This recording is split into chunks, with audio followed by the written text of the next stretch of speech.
بسم اللہ الرحمن الرحیم۔ السلام علیکم۔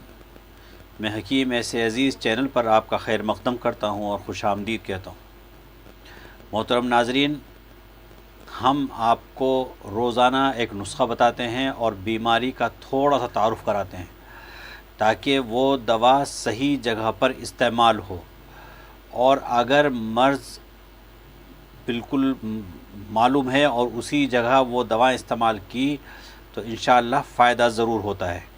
مرض کچھ ہے، دوا کچھ ہے، فائدہ نہیں ہوگا اور نقصان ہوگا۔ یونانی دواؤں کی خاص بات یہ ہے کہ اللہ میاں نے ان دواؤں کے اندر شفا رکھی ہے۔ اگر صحیح ڈائیگنوز کر کے اور صحیح طریقے پر تجویز دوا کی صحیح طریقے پر کی گئی، انشاءاللہ بہت جلدی فائدہ ہوگا۔ ہم روزانہ آپ کو ایک ویڈیو بنا کے دیتے ہیں صرف اس لیے کہ یونانی دواؤں عام ہوں، لوگوں تک پہنچیں، ہر گھر میں یونانی دوا پہنچے، تاکہ یونانی دواؤں کا استعمال تمام دنیا میں ہو۔ اور جو دوسری پیتھیاں ہیں اور اس پیتھی کے اندر زمین آسمان کا فرق ہے، یہ مرض کو ختم کرتی ہے۔ یونانی دوا جو ہے وہ الحمدللہ مرض کو ختم کرتی ہے، اور دوسری پیتھیاں جو ہیں وہ اس قدر ختم نہیں کرتی بلکہ کچھ دبا دیتی ہیں مرض کو۔ آج جس موضوع پہ ہم بات کریں گے، اس سے بیشتر بھی میں نے اس موضوع پر ایک ویڈیو بنایا تھا، لیکن آج یہ تھوڑا سا مختلف ہے، اور اسی مختلف ہونے کے ناطے میں نے آپ کو ایک نسخہ آج دوں گا۔ وہ جو میں نے پہلے نسخہ دیا تھا وہ بہت مختصر سا تھا، لیکن آج تھوڑا سا طویل نسخہ ہے اور کئی دواؤں پر مشتمل ہے۔ انشاءاللہ میں آپ کو بتاؤں گا، لیکن آپ کو سب سے پہلے میں لیے چلتا ہوں مرض کے تعارف کرانے کے لیے۔ آج جس مرض پہ ہم بات کر رہے ہیں اس مرض کا نام ہے ضیق النفس، یعنی سانس کی تنگی، جس کو دمہ بھی کہتے ہیں، اور اس کا نام ایزما بھی ہے۔ یہ ایک ایسا موذی مرض ہے کہ جب انسان کے پیچھے پڑ جاتا ہے تو نہایت پریشان کرتا ہے اور بہت مشکل سے علاج پذیر ہوتا ہے۔ اس مرض میں پھیپھڑے کی باریک نالیوں میں تشنج ہو کر سانس تنگی سے آتا ہے۔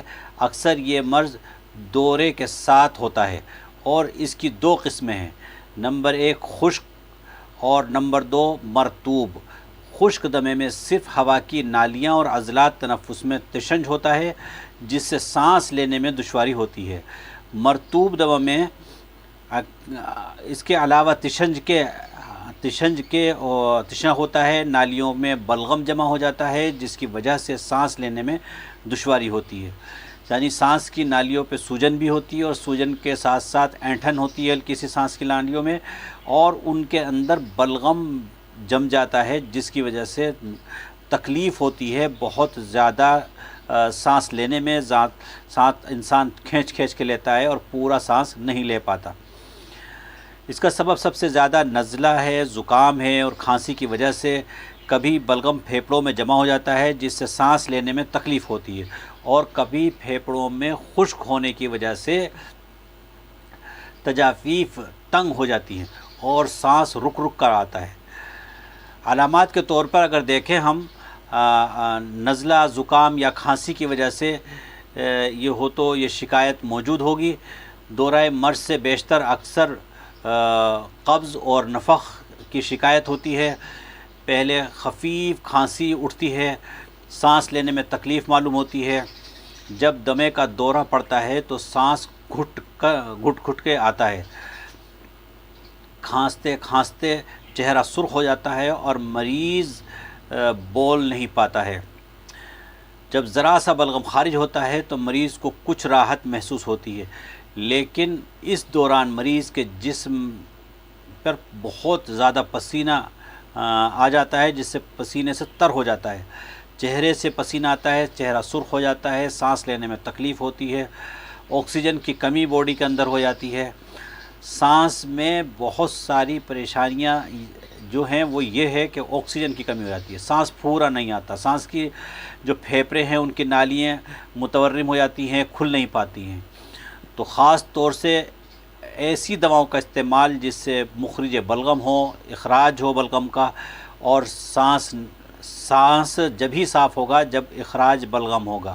مخرج بلغم دواؤں کا استعمال اس میں بہت فائدہ کرتا ہے، لیکن اس میں جس وقت دورہ پڑے، سانس میں بہت زیادہ تکلیف ہو، تو آپ ایک کام اس میں یہ کر سکتے ہیں کہ ہلکا سا گرم پانی پلائیں مریض کو، اس سے بھی بعض مرتبہ بلغم نکل جاتا ہے یا سانس میں تکلیف میں کمی آ جاتی ہے۔ ناظرین، نسخہ بتانے سے پہلے آپ تمام لوگوں سے گزارش ہے، جو لوگ ہم سے مشورہ لینا چاہتے ہیں وہ ہمارے واٹس ایپ نمبر پر اپنا مرض لکھیں، اپنا نام لکھیں، اپنے شہر کا نام لکھیں۔ انشاءاللہ تعالی جو بھی بہتر ہوگا ہم ان کے لیے دواؤں تجویز کریں گے، جو بھی مشورہ بہتر ہوگا ہم ان کو مشورہ دیں گے۔ نیز اگر کوئی صاحب ہم سے براہ راست علاج کرانا چاہتے ہیں تو وہ ہمیں اپنا نام اور مرض کا نام، اپنا احوال، تو مرض کے احوال تھوڑے سے لکھیں تاکہ ہم ان کو مرض کو پورا سمجھ سکیں، اور اپنا نام لکھیں، اپنے شہر کا نام لکھیں۔ ہمارا واٹس ایپ نمبر آپ کی اسکرین پر موجود ہے، آپ ہمیں اسی نمبر پر اپنے احوال، اپنی بیماری کے احوال لکھیں۔ انشاءاللہ تعالی ہم آپ کو بہتر سے بہتر دوائیں بائی پوسٹ بھیج سکتے ہیں۔ قدرت نے ہمارے ہاتھ کی دوائیں بنائی ہوئی میں ایک حیرت انگیز فائدہ رکھا ہے۔ انشاءاللہ تعالی آپ کا مرض بھی ختم ہو جائے گا، اور ہم آپ کو دوائیں بائی پوسٹ بھیج سکتے ہیں۔ اپنا پوسٹل ایڈریس صاف صحیح طریقے پر میں پوسٹ باکس وغیرہ کے پن کوڈ وغیرہ کے آپ ہمیں دیا کریں، انشاءاللہ تعالی آپ تک دوائیں پہنچیں گی اور آپ کو شفا ہوگی۔ آئیے نسخے کی طرف چلتے ہیں۔ نسخے میں چند دوائیں ہیں جو مفردات ہیں، ان کو پکانا ہے اور پکا کر پھر ان کو پینا ہے، اور جس چیز سے کیا کہ میں اس کو میٹھا کرنا ہے وہ بھی میں آپ کو بتاؤں گا۔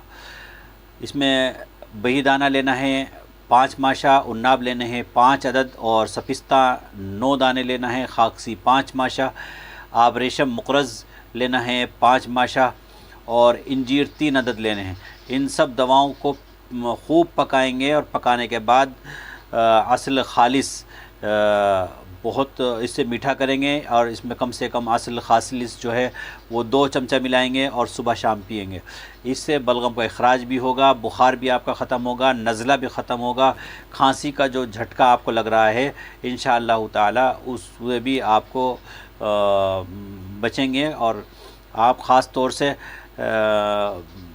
اس دوا کا استعمال کریں، انشاءاللہ بہت فائدہ ہوگا آپ کی نزلہ، کھانسی اور دمے کے اندر، دمے کی یعنی ضیق النفس کے لیے بہترین دوا ہے یہ ایزما کے لیے۔ اس کو پکا کر پینا ہے اور شہد سے میٹھا کرنا ہے، 2 چمچ شہد۔ اس کو خاص بات یہ ہے اس کو ٹھنڈا کر کے نہ پئیں، بلکہ جتنا بھی ممکن ہو سکے گرم ہی پئیں، اور اس سے آپ کے سانس کی نالیاں کھلیں گی، وہاں سے جو بلغم جمع ہوا ہے وہ بھی نکلے گا، اور جو سانس کی نالیاں متورم ہو رہی ہیں وہ بھی صحیح ہوں گی، اور جو سوجن آ رہی ہے، جو تشنج ہو رہی ہے اس میں بھی کمی آئے گی انشاءاللہ تعالی۔ پھر ہم ایک نئے نسخے کے ساتھ آپ کے سامنے حاضر ہوں گے، جب تک کے لیے خدا حافظ۔